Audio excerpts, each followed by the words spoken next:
Life is about shedding the darkness and embracing the light of knowledge. So let's get together and awaken our minds.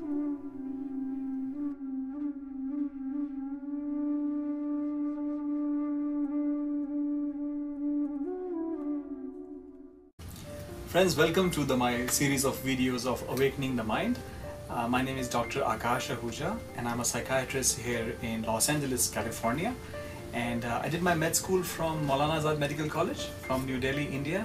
And I did my residency in psychiatry from Hennepin Region's psychiatry program in Minneapolis, in the state of Minnesota in United States.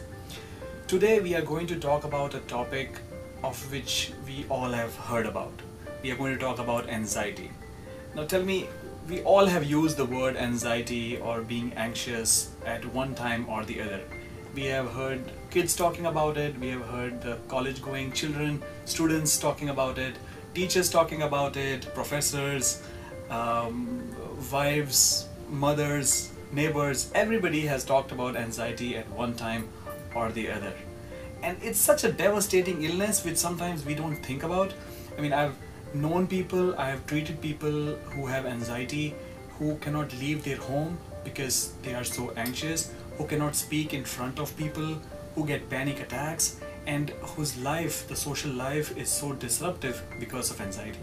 So let's learn a little bit about anxiety and see what we can do about it. So what is anxiety again? Anxiety is a very strange feeling which is accompanied by a lot of physical symptoms like muscle tension, it's a constant worry, inability to relax ourselves, decreased concentration, we have palpitation, like our heart is beating very fast and we have no control about it.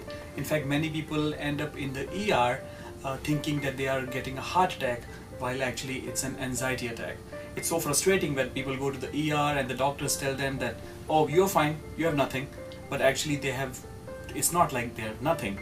They have nothing wrong with their heart, but they definitely have a strong panic or anxiety attack. They can also have sweaty hands, which can be very bad if they are in a party and they are feeling anxious and they have to shake hands with people, and then there is sweat on your hands, and they can be very fearful of the situation. Whenever people get anxious, I give them a tip to think about the thoughts, the feelings and behavior associated with it, and we'll talk about it more once we come to the treatment portion. But keep in mind these three things: feelings, thoughts and behavior.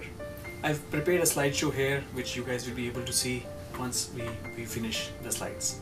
So let's move on and let's discuss types of anxiety. I mean, there are many kinds of anxiety disorders, but today we'll be covering some of them, and one of the big ones is generalized anxiety disorder. So what is that? As the name suggests, these people who have generalized anxiety disorder, they worry about everything. They worry about everything all the time. They worry about their finances, they worry about their kids, the parents, they worry about that they are going to get late, they worry about the food, they worry about the politics, sports, everything. And their worry is not like just getting worry, it's kind of out of proportional. So for example, you guys might be worried if you are getting late for an appointment, but these people will really freak out if they get a thought that they might be a couple of minutes late. They start again feeling as if the whole world is going to crash if they get late. There is no logic behind that worry, and many a times these people know that, but it's just that they cannot control it at times. Moving along, again, these people can suffer from trembling hands, twitching, headaches, muscle tension, sweating, and even hot flushes, which can make them very uncomfortable. Friends, now let's talk about another form of anxiety disorder known as panic disorder. Now, we thought that generalized anxiety disorder is so bad, but if it's one, then panic disorder is like 10. I mean, it's like repeated and unexpected attacks of intense fear or discomfort for no apparent reason. So there might be a girl walking on the street happily, and suddenly boom, she gets this feeling of heart pounding at the rate of million beats per second, not literally, but very fast, and she's sweating and she's like choking, and she might feel that as if she's going to lose the control and she might die. A lot of these people actually end up in the ER because they really believe that something very wrong has happened, until they are diagnosed with panic disorder, which a lot of times they are not. These episodes technically come out of nowhere, and they peak within a few minutes and cause feelings of terror and alarming physical symptoms, as we just discussed. It's a terrible feeling, and until these people get any treatment, it can really make their life miserable. I know so many people with panic disorder who don't go out of their home fearing that when they might get another attack. They stop driving the car because they fear if they get an attack while driving, they might get into accidents. So they anticipate the anxiety, and because of that they get more anxious and get panic attacks. Such a dreadful situation. We'll talk about the treatment in the end of the presentation. Now, switching gears here, let's talk about something known as social anxiety or social phobia. Now, as the name suggests, this kind of anxiety is basically a fear of becoming humiliated in social situations. These people have hard time speaking in public, eating in public, interacting with public. They sometimes cannot take a promotion in their job, even if they are brilliant, because the promotion basically means that they have to address the meetings and they have to address a lot of people. Their hands shake, their voice tremble. They might avoid eating, drinking or writing, as I mentioned, in public. In children, this anxiety plays a very important part, as it can be expressed by crying, tantrums, feelings of getting away from that social situation. Many a time you will see that kids will go to somebody's house but will not go in or mingle with other people. They might be in a separate room doing their own stuff because they have this intense anxiety and fear of interacting with strangers. Now guys, we just talked about different aspects of anxiety, and there are many more which I've not been able to cover in this presentation. But let's talk a little bit about the medications which can treat anxiety. There are many kind of medications meant for different aspects of anxiety.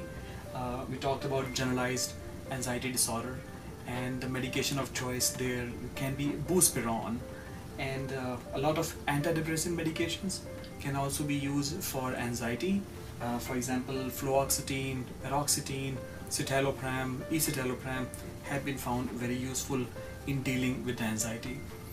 When somebody goes through a panic attack, at that time these medications might not be helpful, and they might have to take some kind of hypnotic or sedative medication known as alprazolam or diazepam to get rid of those symptoms at that particular time.